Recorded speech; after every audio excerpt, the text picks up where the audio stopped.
Cuentos de Navidad. 3. El reloj sin cuerda.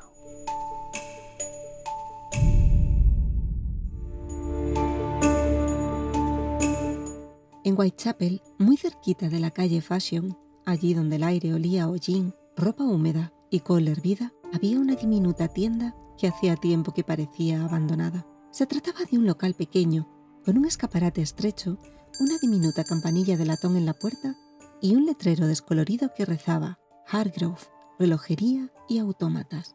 Hacía tiempo que la mayoría de los vecinos pasaba de largo sin mirar. Algunos incluso apretaban el paso, como si la tienda estuviera maldita. Otros, los más atrevidos, alzaban la vista un segundo hacia el polvoriento escaparate, con esa curiosidad morbosa que solo existe en los barrios donde la gente tiene poco e imagina mucho.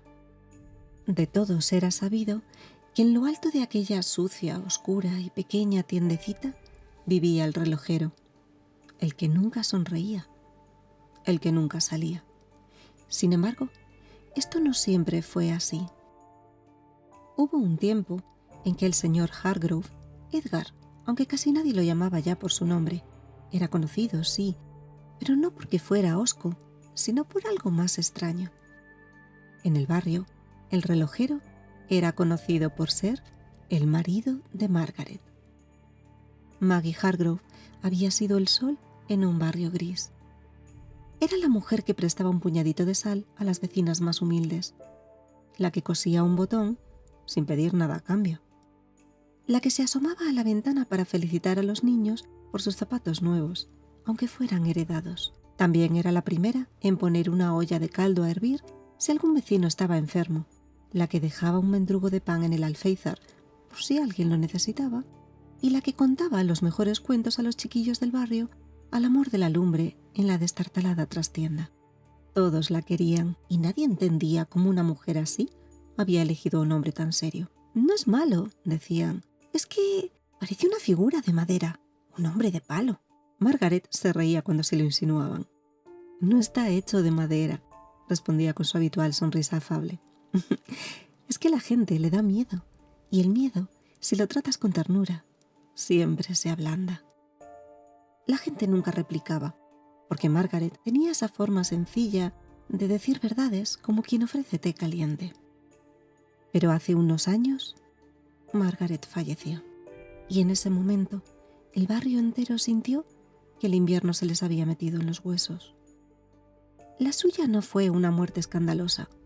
No hubo gritos, ni sangre, ni tragedias teatrales. Tan solo una fiebre, una semana de tos y un suspiro final en una cama humilde. A la mañana siguiente, tras el funeral, el señor Hargrove bajó a la tienda, abrió el cerrojo y se quedó quieto como uno de sus autómatas. La casa y la tienda, porque eran lo mismo, una sola criatura de ladrillo con dos corazones latiendo al unísono, permaneció exactamente igual que el último día en que Margaret respiró. Su taza de porcelana con una flor azul pintada siguió en la repisa, y el té se secó en ella y dejó una marca dorada. Su labor de punto, a medio empezar, descansaba sobre la butaca. Su delantal colgaba del perchero, el bolsillo aún abultado de hilos y alfileres.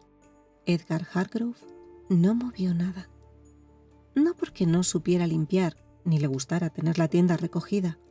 Al contrario, siempre había sido meticuloso hasta la manía, no como Maggie, que era un caos encantador. En el taller del relojero, los engranajes se agrupaban según el número de dientes, las pinzas por tamaño, los destornilladores por familia. La precisión era su religión, pero la casa era otra cosa. La casa era el lugar donde ella había existido, donde su voz había adornado las paredes cuando cantaba mientras cocinaba, donde el sonido de sus pasos había marcado el transcurrir de la jornada. Si cambiaba una silla, ¿se perdería su calor? Si guardaba el chal, ¿se desharía su aroma? Si barría el suelo, ¿limpiaría también la última sombra de Margaret? Así que lo dejó todo intacto.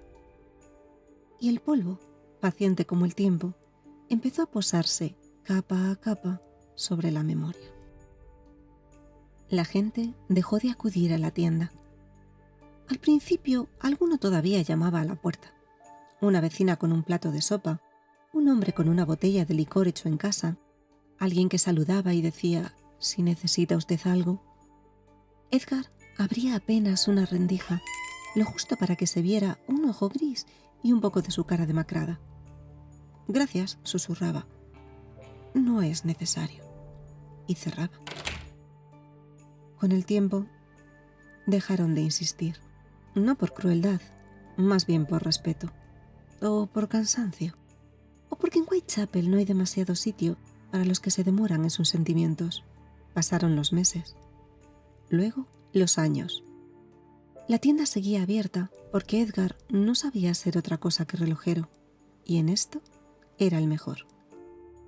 Reparaba relojes de bolsillo, ajustaba péndulos, cambiaba cristales, hablaba poco, cobraba lo justo.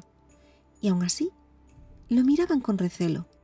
No porque fuera malo, sino porque resultaba inaccesible. Y así fue durante mucho tiempo. Hasta que llegaron los niños. Niños del barrio, claro. Esos que siempre tenían las manos frías, las rodillas despellejadas y la ropa remendada. Niños que corrían como ratoncillos por los callejones y que, aún así, todavía creían en los cuentos. Esos mismos niños que se reunían por las esquinas para darse miedo hablando de carruajes negros y sombras en los tejados, los que salían en tropel cuando olían una posible aventura, los que habían aprendido a sobrevivir a base de imaginación. Esos niños curiosos, un día, descubrieron algo maravilloso. Descubrieron que el relojero hacía autómatas. No se trataba de juguetes vulgares, no. No eran muñecos de trapo ni soldaditos de plomo. Se trataba de autómatas de verdad. Pequeños hombrecitos que caminaban, pájaros delicados que abrían sus alas y tocaban melodías, bailarinas que hacían reverencias como princesas diminutas. Aquellos niños que no se atrevían a cruzar el umbral se apretujaban sin embargo ante el escaparate como si fuera un circo de las maravillas. Edgar los contemplaba desde el interior, oculto tras su mesa de trabajo. Nunca se acercaba. Fingía que ordenaba herramientas, revisaba engranajes, desmontaba un reloj, pero en realidad miraba a los niños, sus sucias caritas embelesadas tras el cristal del escaparate. Y por primera vez desde que Margaret se había ido, algo en su interior, una parte diminuta, esa que había encerrado para que no le doliera, despertó y empezó a sentir, no alegría, eso sería demasiado, pero sí una dulce nostalgia y una diminuta ilusión. Margaret adoraba a los niños. No había habido nada que la hiciera más feliz, y ese recuerdo dolía, sí, pero también de alguna manera la traía de vuelta. Nunca tuvieron hijos. Lo intentaron, vaya si lo intentaron, pero con la sangre de cada mes, ella fue aceptando que sería imposible. Y entonces, Maggie adoptó al barrio entero. Y cuando los niños entraban por las tardes y la buscaban en la cocina o la trastienda, Edgar la escuchaba reír feliz. Y eso era suficiente para él. Al ver de nuevo, cada tarde a los niños con los ojos pegados al cristal del escaparate, el asombro y la maravilla pintados en sus diminutos rostros, Edgar recordó la risa de Maggie. «Te encantaría ver esto, querida mía», susurró a la casa vacía. Y le pareció escuchar un suspiro muy dulce. Pensó en invitarlos a entrar, pero no sabía cómo hacerlo. ¿Qué podía decirles que no les espantara? ¿Y si los niños aceptaban pasar? ¿Qué haría él una vez estuvieran dentro? ¿Y si tocaban algo de Margaret? ¿Y si eran demasiado ruidosos? ¿Y si luego se iban y le dejaban de nuevo solo? Todas estas preguntas le producían tal estado de angustia que las cosas se le caían de las manos. Así que día tras día se limitaba a hacer lo único que sabía: fabricar cosas. Una tarde de diciembre, cuando el débil sol invernal se había ocultado tras las desvencijadas fachadas y el aire cortaba las mejillas, vio entre los chiquillos una figura más pequeña. Se trataba de una niñita de cabellos dorados, recogidos con una cinta deshilachada de un rosa deslavado. No era la más atrevida que digamos. Ella no gritaba, tampoco empujaba, simplemente se quedaba detrás y miraba con una atención tan delicada que casi parecía soñar. El niño más alto, uno al que todos llamaban Cucaracha, Dios sabría por qué, se inclinó un día hacia ella. «Ven, Alice, princesita», le dijo. «Echaos a un lado, patanes». «Mira, Alice, hoy hay un cisne que se mueve». La niña no respondió, solo asintió y una preciosa sonrisa se asomó a su carita. Y al verla, Edgar sintió como si el sol de verano entrara por una rendija y de pronto él mismo volviera a ser un niño. Al día siguiente, el relojero encontró en el alféizar del escaparate un botón pequeño, de nácar, con una minúscula grieta. Lo sostuvo entre sus dedos, confuso. No era gran cosa, desde luego, pero ¿cómo había llegado hasta allí? Miró a la calle.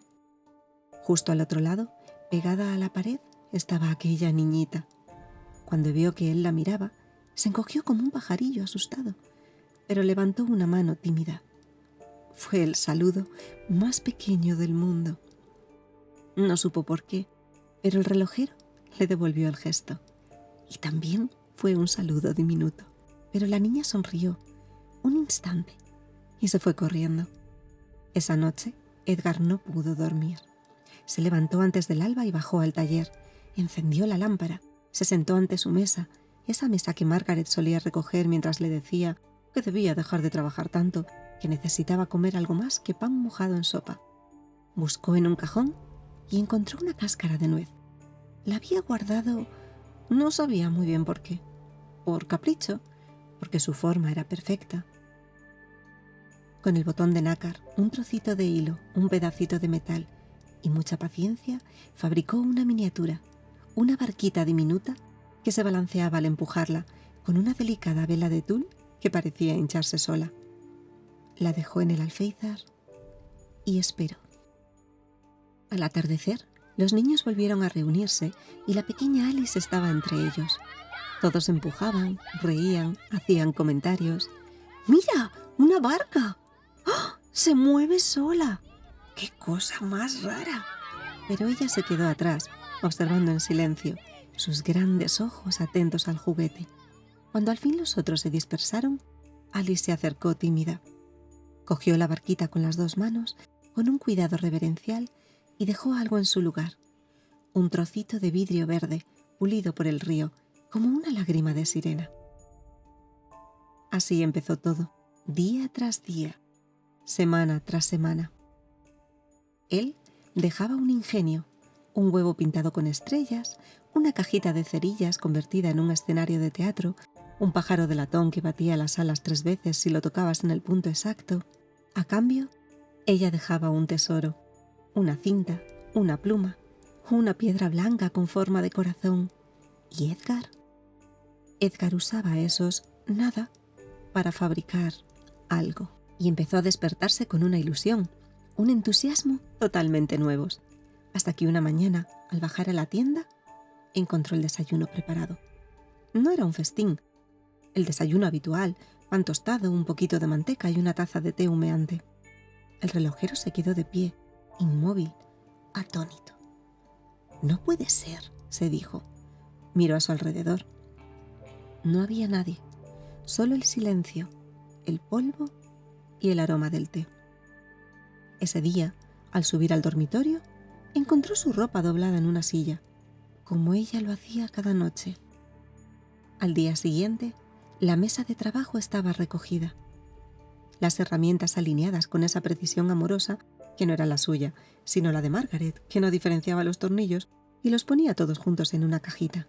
«¿Eres tú?», susurró Edgar, temiendo escuchar una respuesta y temiendo aún más el silencio. El reloj de pared en el dormitorio dio una sola campanada fuera de hora. Edgar rió y movió la cabeza. «No, claro que no, qué tontería. Te haces viejo y empiezas a ver cosas». Pero entonces se dio cuenta de que la casa y la tienda estaban cubiertas de polvo. Ella no querría ver así su hogar.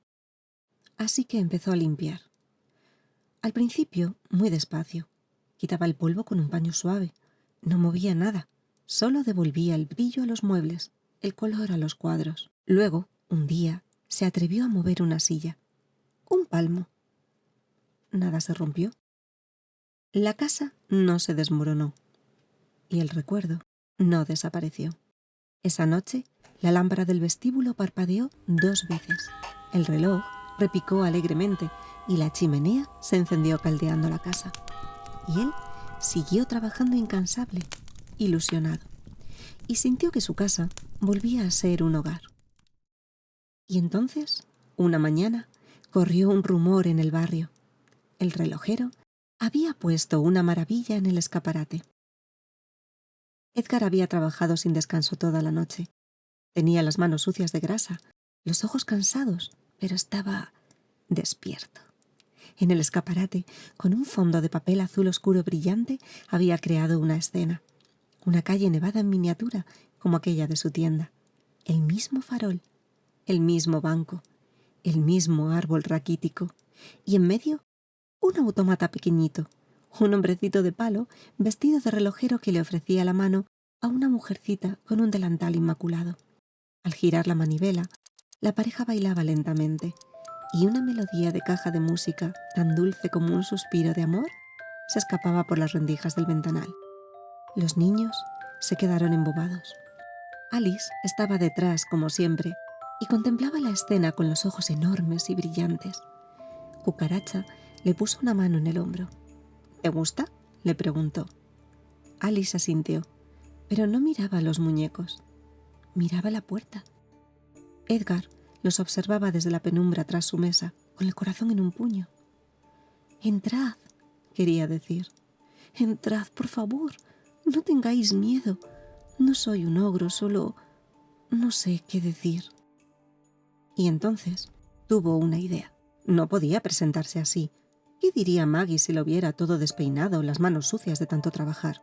Así que se pasó un peine por los cabellos blancos, se aseó, se puso un chaleco limpio y se ajustó el cuello de la camisa. Entonces bajó al vestíbulo, cerró los ojos, apretó los puños intentando infundirse valor. La campanilla de la puerta repiqueteó sola. Edgar se quedó quieto, congelado de miedo. Su mente le llenó la garganta de piedras. ¿Y si entran y rompen algo? ¿Y si gritan? ¿Y si se ríen de mí? ¿Y si no saben comportarse? ¿Y si...? Y entonces sintió una presencia a su lado y unos dedos cálidos que recordaba bien le arreglaron el cuello con ternura. «Margaret», susurró, «si estás aquí, ayúdame». Y la casa respondió. Primero, las pequeñas luces que había colocado en el escaparate se encendieron, una a una, como diminutas luciérnagas. Luego, los relojes. No dieron la hora, ¿no? Hicieron algo que no podían hacer. Tocaron una melodía al unísono. Uno tras otro, como si se hubieran puesto de acuerdo, los péndulos marcaron un ritmo y las campanitas de las sonerías, afinadas, entonaron una canción, la misma que Margaret tarareaba cuando cocinaba. Edgar abrió los ojos temblando. La puerta se abrió sola, solo un palmo. La campanilla tintineó alegre. Los niños se quedaron mudos. Alice miró la puerta curiosa. Sus dedos apretaban la barquita de nuez que guardaba en un bolsillo como un talismán. Edgar tragó saliva y con una valentía mínima dijo lo único que pudo. «Hace frío ahí fuera». Su voz sonó áspera, pero no cruel. Sonó humana. «Si queréis, podéis mirar más de cerca». Nadie se movió. Hasta que Alice dio un paso. Uno solo. Cucaracha la miró sorprendido, pero no la detuvo. Alice empujó la puerta un poco más. La luz cálida del interior se derramó sobre sus zapatos desgastados. Entró. Se detuvo en el umbral y alzó la vista hacia el relojero. Sus ojos no mostraban miedo, sino confianza. «Gracias, señor», murmuró. Edgar sintió que la garganta se le cerraba. Asintió, incapaz de hablar. Y entonces, los demás, como si la valentía de Alice les hubiera contagiado, empezaron a entrar también. 1, 2, 3, un tropel. El taller se llenó de exclamaciones, de murmullos, de risitas contenidas. «¡Oh, mira este! ¡Oh, se mueve! ¿Cómo lo ha hecho?». Edgar los miraba como quien contempla un milagro y no sabe si de verdad lo merece. Alice se acercó a la mesa y dejó un objeto nuevo, una moneda de cobre vieja, pulida con un agujerito. Un tesoro, un pacto, una promesa. Los niños rieron, jugaron con cuidado, y mientras tanto arriba, en la habitación donde Margaret se había apagado, la butaca crujió una sola vez, como si alguien se hubiera sentado por fin a descansar. Aquel mismo día, una vecina se acercó a la puerta atraída por el sonido de risas, luego otra, y otra, y otra. Durante años habían pensado que el señor Hargrove no quería a nadie, que era orgulloso, que era frío, y al verlo allí, de pie entre los niños, con los ojos húmedos, las manos temblorosas sosteniendo un autómata y explicándoles su funcionamiento con infinita paciencia, entendieron algo que Margaret había dicho con una sonrisa, que no estaba hecho de madera, solo estaba hecho de miedo, y que el miedo, si lo miras con ternura, se ablanda. La casa, por primera vez en mucho tiempo, se llenó de vida, y en el cristal del escaparate, mientras caía la noche y la nieve empezaba a posarse sobre Whitechapel como un silencioso beso, una luz dorada diminuta parpadeó una sola vez, casi imperceptible, como una luciérnaga, como una aprobación, como el inicio de una vida mejor.